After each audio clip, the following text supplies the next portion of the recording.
My name's Lorraine. I'm an artist. I grew up in the Ribbon suburbs of West London, and as soon as I went to East London in my 20s, felt that I'd come home. I studied fine art, and in my studies I was studying photography, film and video in a fine art department which didn't have a technician, so it made me very inventive, I think, and assumed that I could do anything. As a fine artist and as a student, I wanted to find a way to use my work to make a difference. I didn't want to do what I saw some of the other artists doing, which was sort of making work for galleries, making work for the art market. I wanted to find a way that my work made sense for ordinary people and could help create social change. So I studied at Reading University. First of all, St Martin's School of Art, which was probably the best educational year of my life. That was a foundation. Then 4 years at Reading University, and then a year in Berlin at the Hochschule der Künste. At university, I'd started to work in photography, film and video, partly because I didn't fit anywhere else, and there was a tutor, Ron Hazelden, who sort of took students under his wing who didn't fit into all traditional media, and it was fantastic. I never looked back.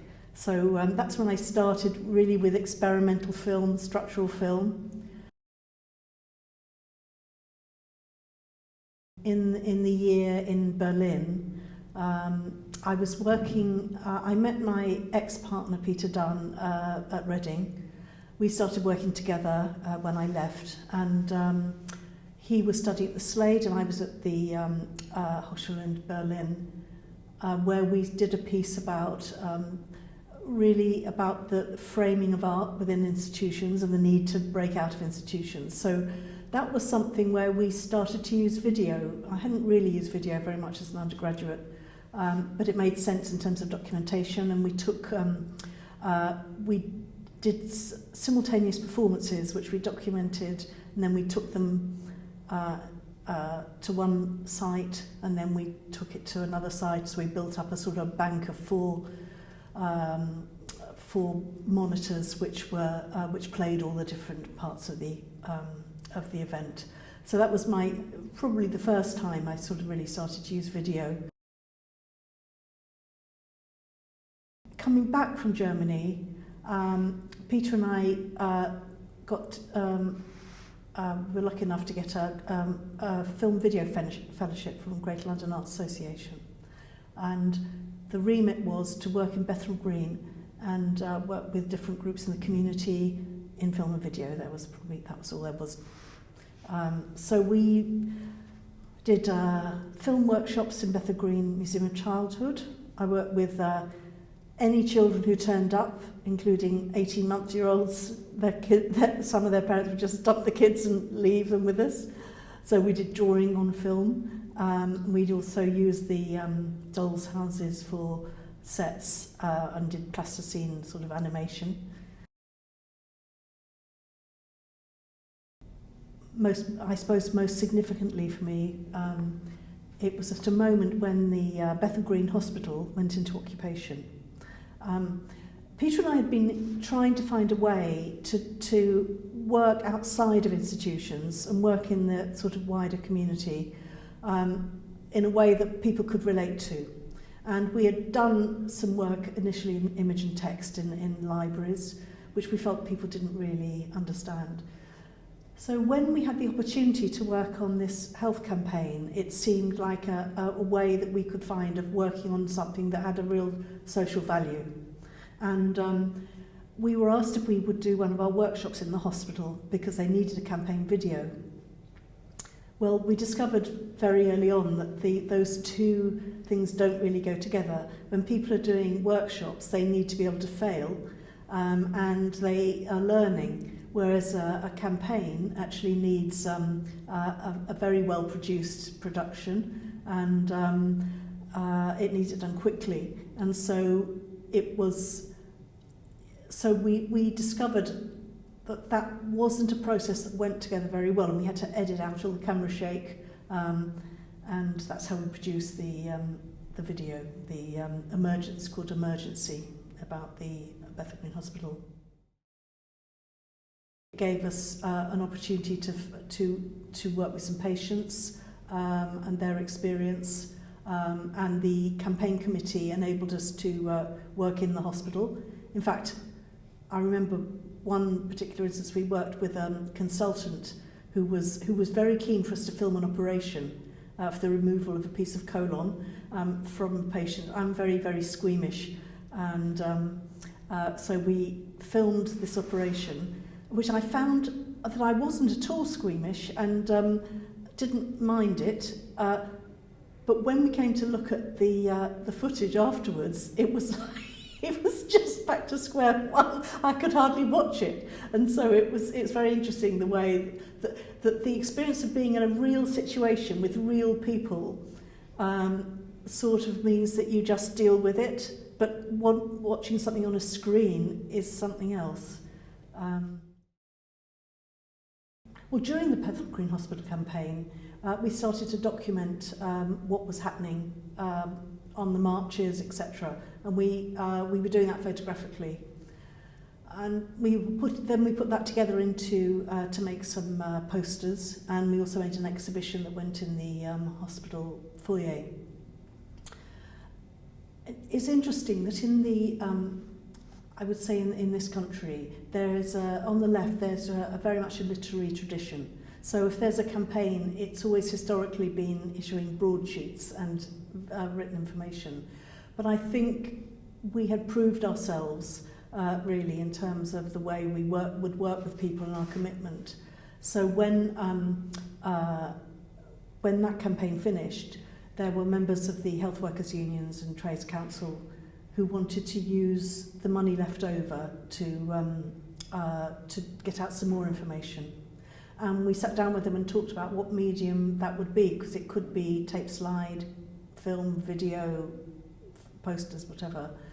And so we discussed how people would see it, and one of the issues is that if it's going to be film or video, then it needed people sitting in a room. Obviously there was no internet then. And we talked about tape slide, which was very much in the fore at that time, and I went on to make tape slide later. But we decided in the end to not to use any of those. We decided to use to do posters. We called them visual pamphlets because they weren't going to go on the streets, but they would go in people's or in doctors' surgeries and waiting rooms where there was a bit more information. So that's what we did. We made another video a bit later called about the Ellen Elizabeth, which was a barge that took young people up the Thames and gave them an experience to take them away from East London and show them how the other half lived. So that was quite an experience. We used video for that. But it was always an issue where to edit it. And with the Bethnal Green video, we ended up using North East London Polytechnic. I think we did it on 1 inch, on a format that I don't think is almost unknown now.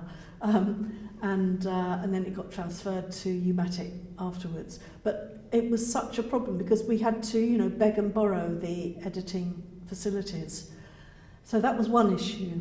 Another issue is that, most of the stuff was filmed on Portapacks, which I'm sure you'll have in your archive some information. But it's, these were reel-to-reel video in a square, on a square deck, and quite a sizable camera, and you were meant to hang the Portapack on your shoulder and hold the camera. Well, for a small person like me, that just was never going to be possible. I mean, Peter and I did it because Peter held had it on his shoulder. So the technology was really quite problematic. Film was getting more out of the question because of, again, the video, the editing was, we'd have needed to be part of an organisation, and even though I was a member of the London Filmmakers Co-op, it seemed in the end that photography was just much more straightforward. We set up a dark room in our cellar, we had a short live house, and we could just develop our own photographs.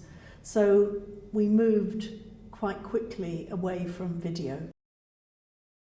Well, I didn't come back to video for a long time. In fact, it wasn't until 2012, so that was about 30 years later, because I'd worked in a number of other media. The reason I came back to it was for a project that I'm still doing, in fact, where I'm working with a group of older men called the Geezers, and I started off by asking them a question about it came out of a research project, perhaps I should say, that was about why the knowledge of older people isn't going into the development of new technologies. And so I met this group in an Age UK centre in Bow and asked them the question, what technology do you think would benefit yourselves or your community, and what development would you like to see? And at the end of the first session, they all wanted to work on tidal power. So we've been doing work on renewable energy for 8 years now. And one thing I wanted to do, the first part of this project was funded through a commission at Space in Hackney. And there was going to be an exhibition. So one thing I wanted to do was give these guys the voice of authority, because part of it, the project was about the fact that older people's voice is not heard. So for that, I did video interviews with them, and they were projected on a large scale in the gallery. In the intervening years, I used the skills that I had, and the work developed. Well, going back to when we were working with the health workers unions on the East London Health Project, out of that, the Trades Council invited us to do a poster about the London Docklands. That was in 1979 when the Thatcher government came into power, and they saw an opportunity of all the land along the river being the biggest bit of real estate in Europe, and that's when the docks were closing down and moving downriver. But a lot of people were living in that area, and there's a lot of plans for how to provide facilities that were needed.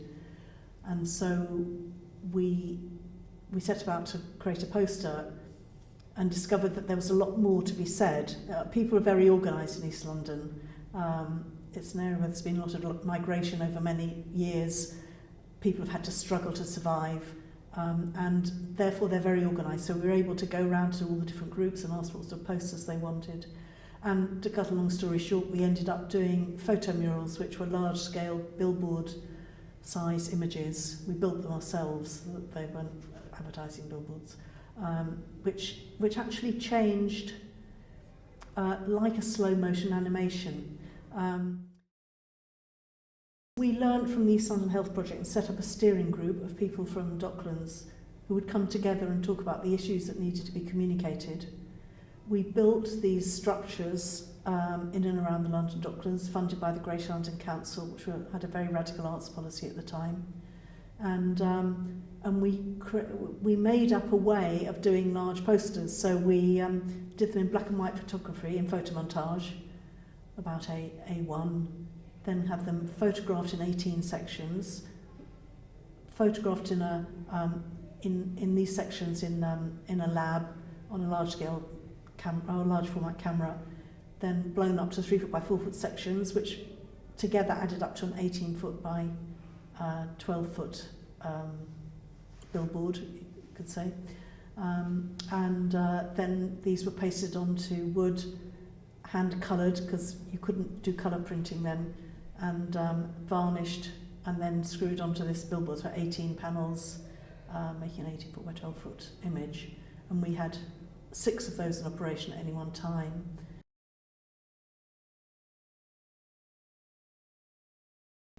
The Docklands campaigning went through the whole of the 80s. And partly we were wanting to use art as a campaigning tool because we knew, having learned the history of art, we knew the power of art. and that it's a very good tool for celebrating, consolidating, conferring power.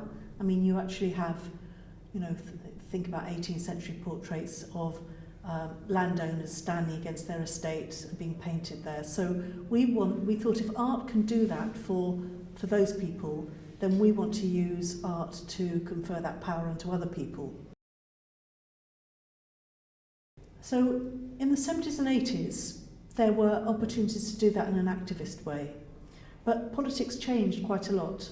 I mean, it was the end of the Thatcher era and everything that came after it, and politics became a lot more individualistic. At the same time, we lost the funding for that project, finally, because the government removed the GLC. I mean, it took them a long time to do it. They had to remove a whole tier of government to get rid of it, because they were so popular. But after that, we had to think about what to do next. And we did still retain, so the organisation was the Docklands Community Poster Project. It still retained some funding which had been passed over to the Regional Arts Board, the Greater London Arts Association, equivalent of Arts Council London. And but we had about half the amount that we used to have. I think what I'd learned is that we had found a way of working with people who had greater knowledge than ourselves about issues, about certain issues. So as artists, we knew how to represent those issues, but that was our specialism. And it's also true to say that other artists used to say to us, isn't it like the lowest common denominator working with a group like that? Because, you know, if everyone's deciding on what a poster looks like, for example.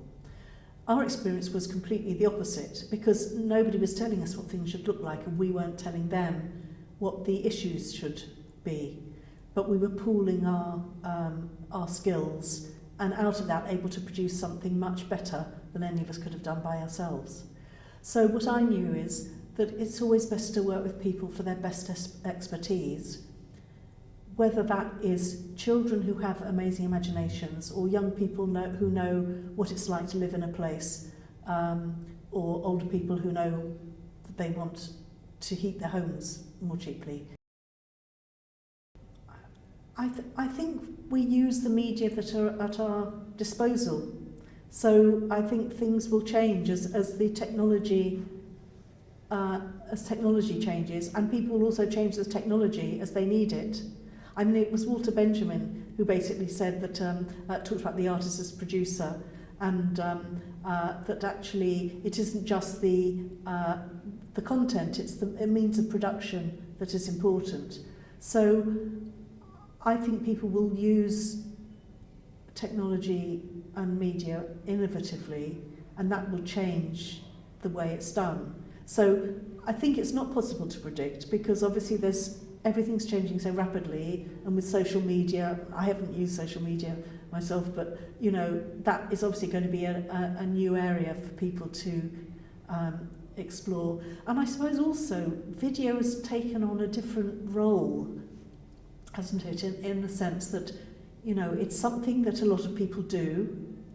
I always can't stand when it's done badly, but a lot of people take little snatches of video and it goes on YouTube or Vimeo or something, and so it's become a currency of the way information is disseminated and exchanged.